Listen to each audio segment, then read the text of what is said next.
Reverend Yasha Peoples for reading the scripture this morning, found in Exodus 25, 31 to 34. I won't read it again, but I want to just say that the title of the text this morning will be Let Your Light Shine. Let your light shine. Don't hide it behind a bushel, but let your light shine.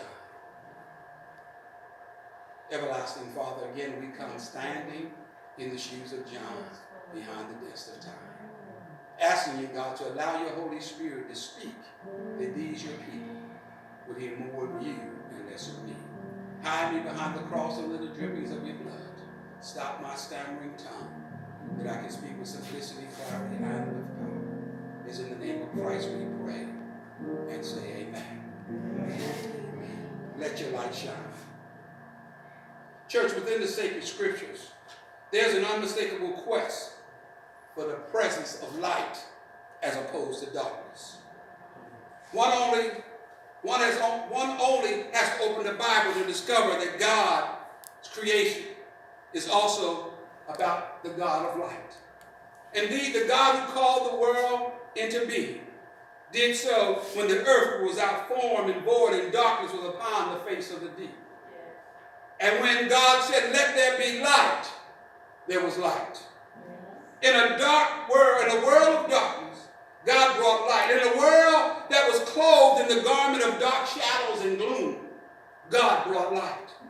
In a world in which it appeared that people were no longer able to find their way, God, our Creator, stepped into a dismal darkness and brought light. In a world in which there was no constellation, there was no guiding star, no silvery moon to illume the night sky, God said, there must be light. And into the world of swirling midnights and pitch black cypress swamps, God said, let there be light. Yes. Whether in the physical or the psychological realm, without light one cannot see. Absent of sight, a person is unable to have a vision for themselves. An individual with no vision is on their way to personal destruction. And likewise, if we have no collective vision, church, we are on our way to destructions.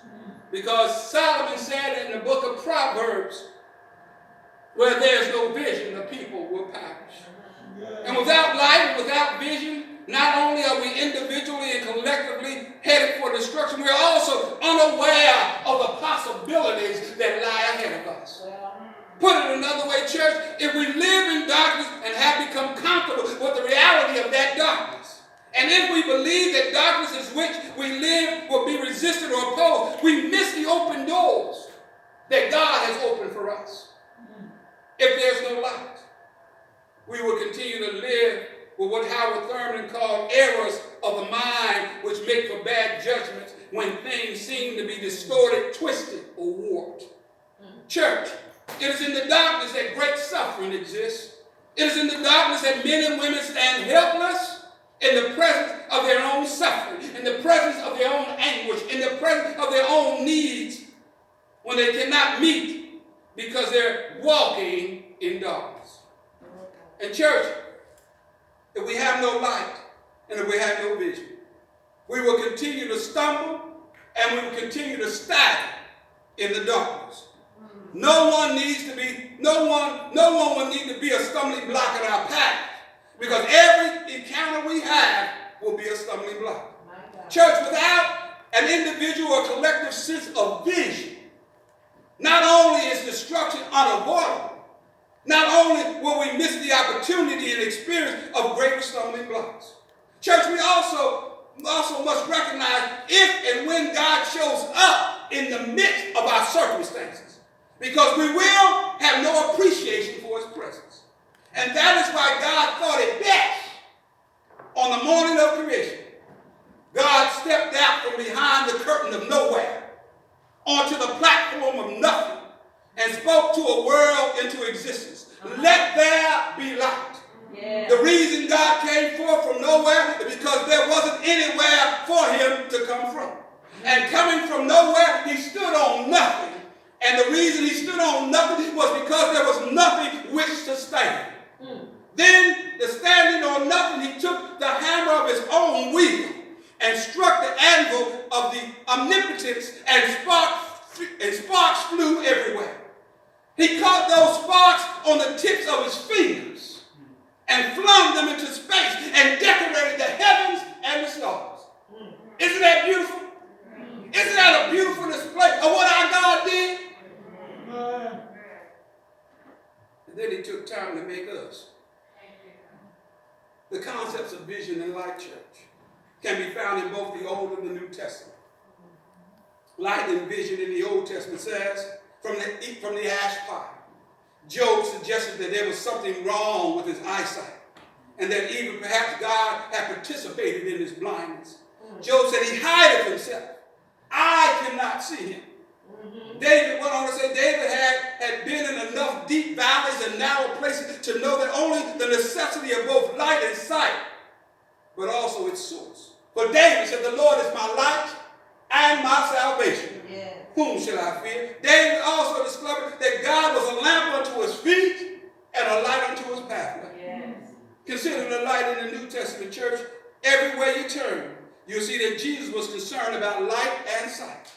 He had an encounter with a beggar on the road going to Jerusalem, and the beggar cried out, Jesus, thou son of David, have mercy on me. And he healed him. There was one day in the book of John where he ran up on a man that was born blind. And he opened up an ophthalmology clinic on the sidewalk and mixed some mud and some saliva together and told the man to go wash in a pool called Siloam. Yeah. Indeed, so concerned was Jesus about those who lived in the chasm of darkness that he defined ministry by saying, the Spirit of the Lord is upon me. Because he has anointed me to preach the gospel to the poor. He has sent me to heal the brokenhearted. He has sent me to preach deliverance to the captive and recovery of sight to the blind. Yes. In the text, in the book of Exodus, when the wandering Israelites were in a desperate midnight circumstance, God gave their servant leader Moses instructions on building a portable tabernacle and its furnishings. And among all the other furnishings, such as the Ark of the Covenant, the brazen altar, the altar of incense, the table of showbread, God included plans for the furnishing that will provide light.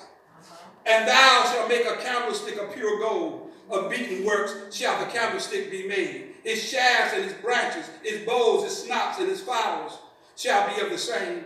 And 6 branches shall come out of the side of it. 3 branches of the candlestick out of one side, and 3 branches of the candlestick out of the other side. You shall also make lampstands of pure gold. The lampstands were hammered out of pure gold, with no specific dimensions given, but after the pattern of the modern day. After the pattern of the modern day menorah. It had one side shaft, it had one middle shaft with 3 branches coming out of each side, for a total of 7 places for the lamp. And since the tabernacle was completely closed in and shut off from the light by curtains around it and covered it above it, there was no natural light, church. Thus the lampstand was a necessity. The stand was not made to hold candles, but the lamps were to burn oil. I just stopped by to ask you, do you got any oil in your lamp? Do you got any oil in your lamp?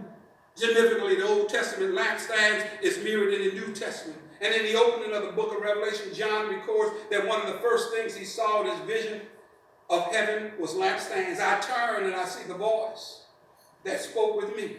And being turned, I saw 7 golden candlesticks. And in the midst of the 7 golden candlesticks, one that looked like the Son of God. It also becomes clear in Paul's letter to the church at Ephesus that the candlesticks is the church. Unto the angel of the church of Ephesus. Right. These things said he that holdeth the 7 stars in his right hand, and walketh in the midst of the 7 candlesticks. Nevertheless, I have this against you, that you left your first love. Remember therefore from where you have fallen. Repent and go back to do your first work, or else I will come to you quickly, and I will remove your candlesticks from its place. God has a word of judgment for the church at Ephesus, even though they were a hard-working church.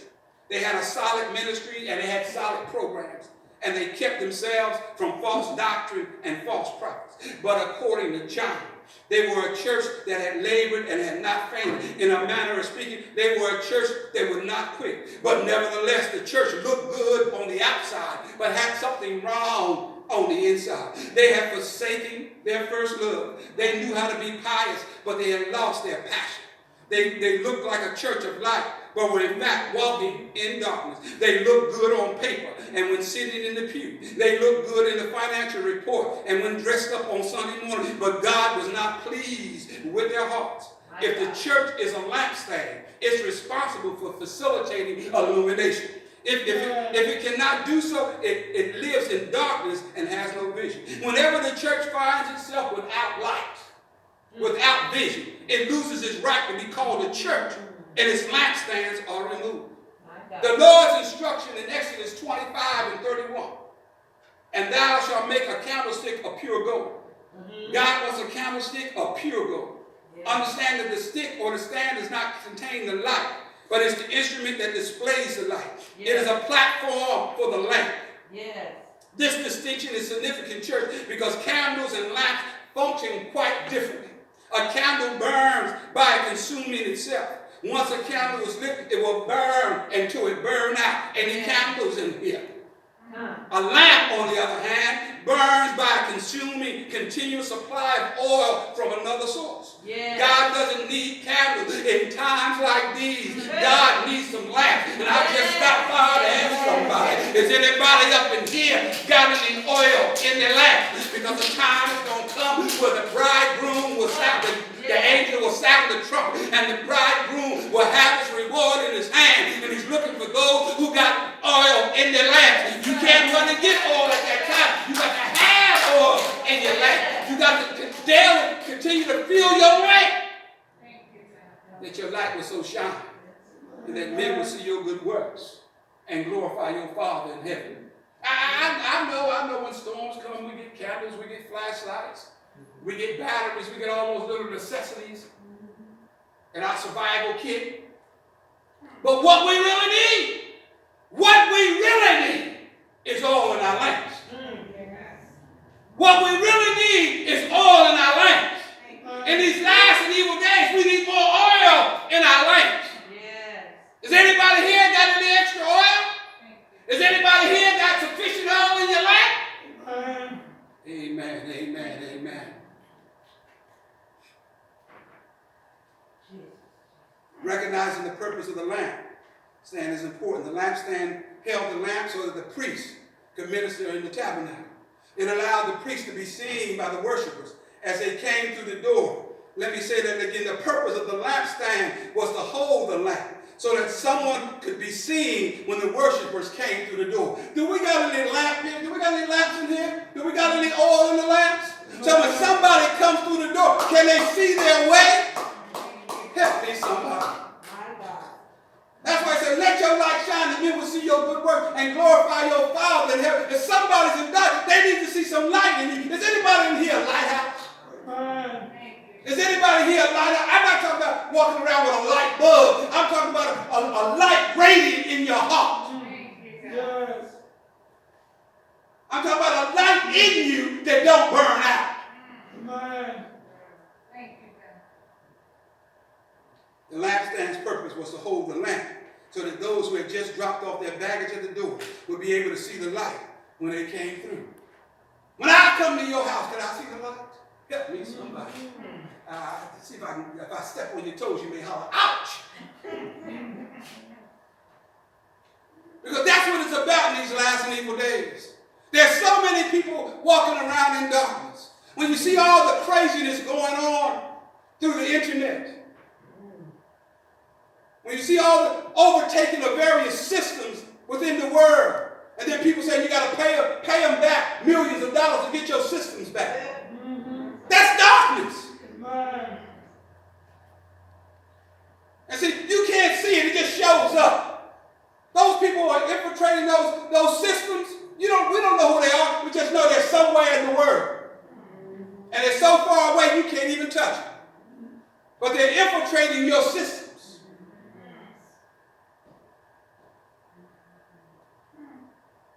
I hope y'all see it. Gas is going up, food is going up.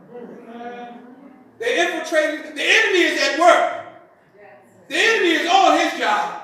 Satan, Lucifer is on his job. We got to get on our job and make sure we got oil in our lamps.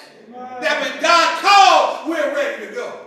I know ain't nobody ready to go, but when it calls, it's ready or not, here I come.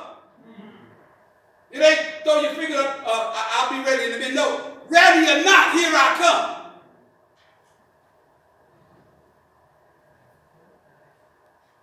Each lamp was connected to a central branch in the middle of the lampstand. The priest's task was to maintain the oil in the lamps so that the lamps would never go out. The source of this oil was the olive tree. Just outside of Jerusalem is a garden situated on a mountain called the Mount of Olives. Jesus was found there one night praying until sweat-like drops of blood came down. He was taken from the Mount of Olives and beaten all night long. And when they beat him, he became the olive. He became the olive tree for you and for me. In the same manner, the olive oil is the source of light for our lamps. Jesus, the continuous source of light for the world. Jesus is the light of the world.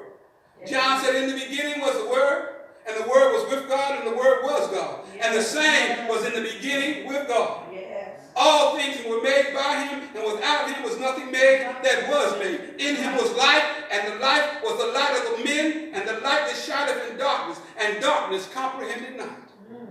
We got something on the inside that we need to be displaying on the outside. That those in darkness can see the light that embodies us. And want to know about the Christ that indwells us. Don't hide your lamp under a bushel. Let your lamp be out that all can see it. Because you never know who's in the midst of you that need to talk to you. Or you need to talk to them. Because everybody needs an encouraging word. Everybody stands in the need of prayer. Everybody needs a word of hope. Everybody needs a word of assurance. Everybody needs something. And he's got us strategically placed within the word to be that source of direction, to be that source of hope, to be that source of assurance to somebody that may be yet holding on. That's where it comes, is he's a miracle worker. He's a promise keeper. He's a way maker. And a lot of days he shows up through you being that. Yes. You don't believe me, huh? You're a vessel of God. And God uses you to make a difference in the lives of his people. Like John, my job is not to be the light. The service leader's job is not to bear witness of the light, it's to bear witness of the light. The preacher's job is to tell people about the light. The praise team's job is to lift up the light. Yes. The usher's job is to tell somebody, please don't look at me, but look at the light. The member's job is to let the light go higher and higher. Jesus said, and I be lifted up from the earth, I will draw all men unto me. Yes, and in case you're wondering what your job is, Jesus, let your light so shine before men, yes, that they may see your good works and glorify your Father. Yes. Isn't that awesome? If you let your light shine, somebody else is going to give God praise. Amen. If you allow your light to be ready, somebody else will give God worship. If you allow your light to so shine, others will run unto Christ. Say, I yield, what must I do to be saved? Amen. So your light is significant. And if you don't let your light shine, folk are still lost that could be saved. Folk are still in darkness that could come to the light. Let your light shine. Yes, yes. Because the same God said, if you are embarrassed or ashamed of me among men, I'll be ashamed of you before my Father. That's what the Bible says. Yes, it is. That's what it says. And I just stop by and let your light shine. Yes, God. In all you do. No, sir? Can you come a little closer? In the morning, about 5:30, 5:45, maybe even a little earlier, some things going on around your house. Ain't nobody told that bird to sing to you. Ain't nobody told that bird to chirp. But that bird is singing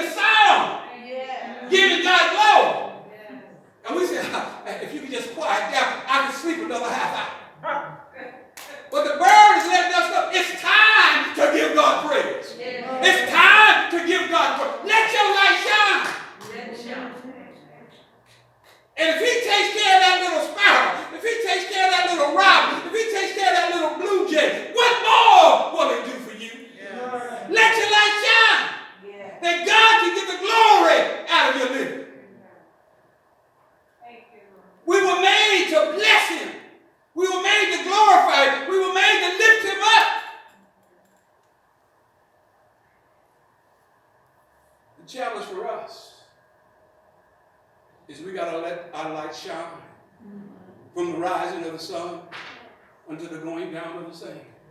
We got to get to a place where we love God so much that we want to show him off. Now, do you remember the moments your child did well in school and got an award? But they called it back in my day, they called it assembly.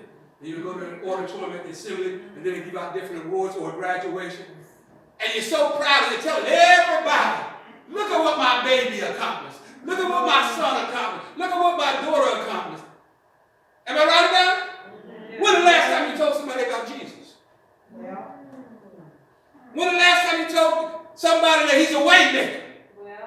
When the last time you told somebody he's a promise keeper? When the last time you told somebody he's a miracle worker? Not those in the house that know you're saved.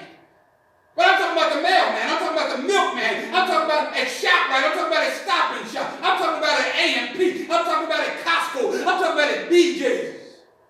When the last time you told somebody God is still able? I'm saying as the people of God.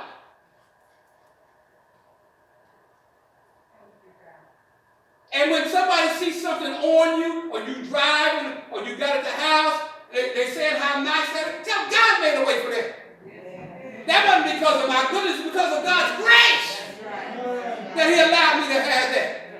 And all this other stuff around here that you may like, it's all because of God's grace. Thank you, God.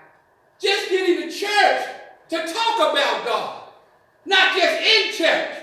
The church already know his name.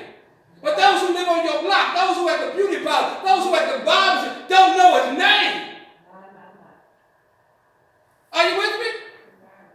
In the emergency room, in the visiting room when you go visit, they don't know his name.